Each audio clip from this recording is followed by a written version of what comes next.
जया, आज मुझे शाम को जोधपुर निकलना है ऑफिस के काम से। मैं कल शाम तक आ जाऊंगा। शाम को मेरा बैग रेडी रखना, ओके? ये कहकर सचिन अपने ऑफिस निकल गया।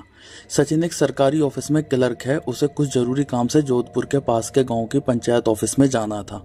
शाम को घर आकर उसने अपना बैग उठाया और चला गया रोडवेज बस स्टैंड पर। हेलो दोस्तों, आप सुन रहे हैं भूतिया स्टेशन आकाश के साथ। चलिए बढ़ते हैं कहानी की ओर। सचिन एक जिम्मेदार इंसान था जिसके परिवार में उसकी बीवी, 2 बच्चे और उसकी बूढ़ी माँ थी। वो पहली बार किसी दूसरी और इतनी दूर पंचायत ऑफिस जा रहा था। उसने सोचा रात का सफ़र कर मैं सुबह पहुंच जाऊंगा और सारा काम निपटाकर दोपहर में रिटर्न हो जाऊंगा घर के लिए। इसलिए रात 7:30 बजे जयपुर के बस अड्डे पहुंचा। जोधपुर जाने वाली बस का पता किया तो पता चला बस 8:30 बजे निकलेगी और रात को 2:30 बजे तक पहुंचेगी। सचिन ने सोचा जब तक कुछ ज़रूरी सामान ले लेता हूं। ये सोचकर वो दुकान पर गया और वहां से उसने पानी की बोतल और ज़रूरी सामान लिया और बस में बैठ गया। बस अभी पूरी खाली थी। कुछ देर में बस में 10 से 15 लोग आ गए और 8:30 बजे बस निकल पड़ी अपने गंतव्य की ओर। कंडक्टर से टिकट लेते हुए सचिन ने पूछा, सर जी, रात को बस स्टैंड से गांव के लिए कोई सवारी मिल जाएगी क्या? कंडक्टर ने कहा, देखिए सर, मेरी बात मानिए तो आप उस गांव में रात में ना जाकर जोधपुर के बस स्टैंड पर उतर जाना। वहां रात की बस स्टैंड पर रुक जाना, सुबह को गांव चले जाना। वहां से केवल 15 किलोमीटर दूर ही तो है। सचिन, कंडक्टर साहब, मुझे जल्दी निकलना है। जब जल्दी पहुंचूंगा तभी तो जल्दी वापसी भी होऊंगा, इसलिए मुझे उस गांव के रास्ते में ही उतार देना। कंडक्टर, सोच लीजिए, बाकी जैसा आपको ठीक लगे। सचिन, सोच लिया है, आप बस उस रास्ते पर मुझे उतार देना। बस रेतीले स्थानों को पार करती हुई चली जा रही थी। सचिन खिड़की से बाहर की तरफ देख रहा था। चंद्रमा की रोशनी उस स्थान को कितना सुंदर बना रहे थे।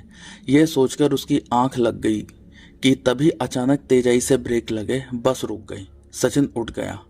कंडक्टर, सर यहीं उतरना है आपको, यही रास्ता उस गांव को जाता है।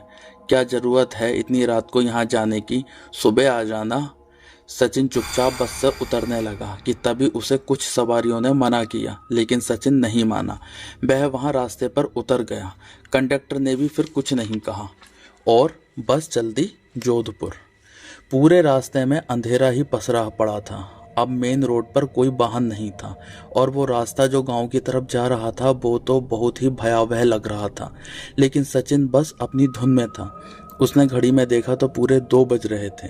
अभी सुबह होने में भी 3-4 घंटे थे। उसने सोचा अकेले पता नहीं कितना अंदर हो गांव, क्यों ना यहाँ पर किसी का इंतजार कर लूँ, शायद कोई आ ही जाए।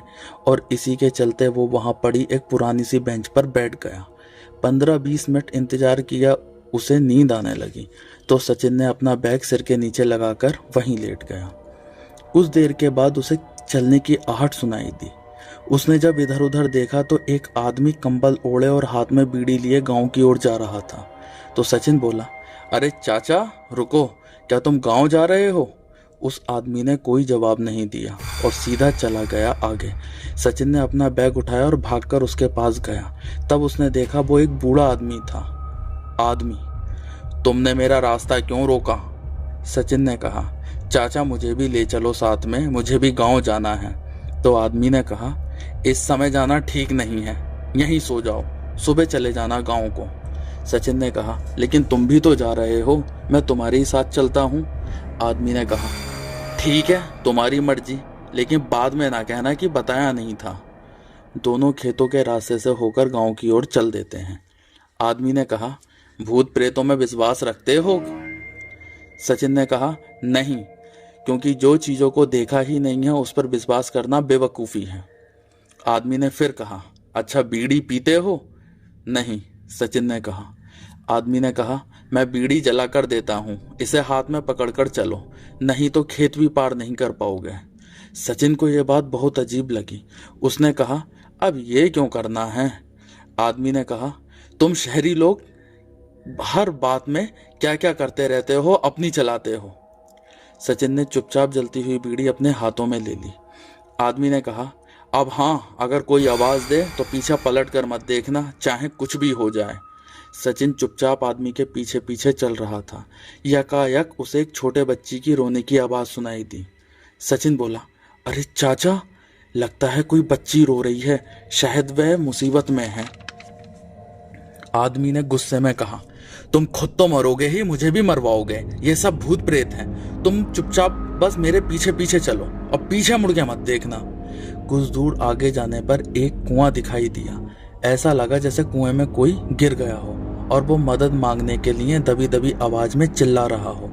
सचिन कुछ बोलता उससे पहले ही आदमी ने कहा, देखो ये है छलावा, अगर हम कुएं तक गए तो सुबह को गांव वालों को हमारी लाश मिलेगी, इसलिए चुपचाप चलते रहना।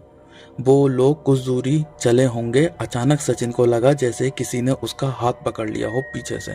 उसके पैर भी जकड़ लिए। उसके पैर अब बहुत ही जोर लगाने पर आगे बढ़ रहे थे। सचिन जोर से चिल्लाया, चाचा मुझे अब चला नहीं जा रहा है, कुछ देर रुक जाओ यहीं पर ही। आदमी ने कहा, कहीं तुम्हारी बीड़ी तो नहीं बुझ गई? सचिन ने देखा बीड़ी बुझी पड़ी थी। आदमी ने कहा, तुम्हें किसी साए ने पकड़ लिया है, रुको मैं तुम्हें फिर से बीड़ी जलाकर देता हूँ।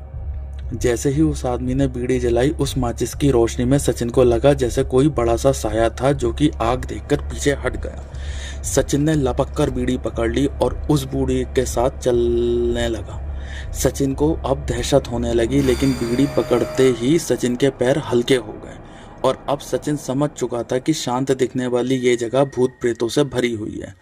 कुछ ही देर में दोनों गांव पहुंच गए। सुबह होने को थी। वो आदमी सचिन को अपने घर ले गया और घर में उसकी पत्नी थी। बस पत्नी ने कहा, आपसे कितनी बार कहा है रात को मत घूमा करिए, अपने बेटे को तो खो ही चुकी हूँ, अब आपके सिवा इस दुनिया में कौन है मेरा? हैं? अच्छा, और ये कौन है?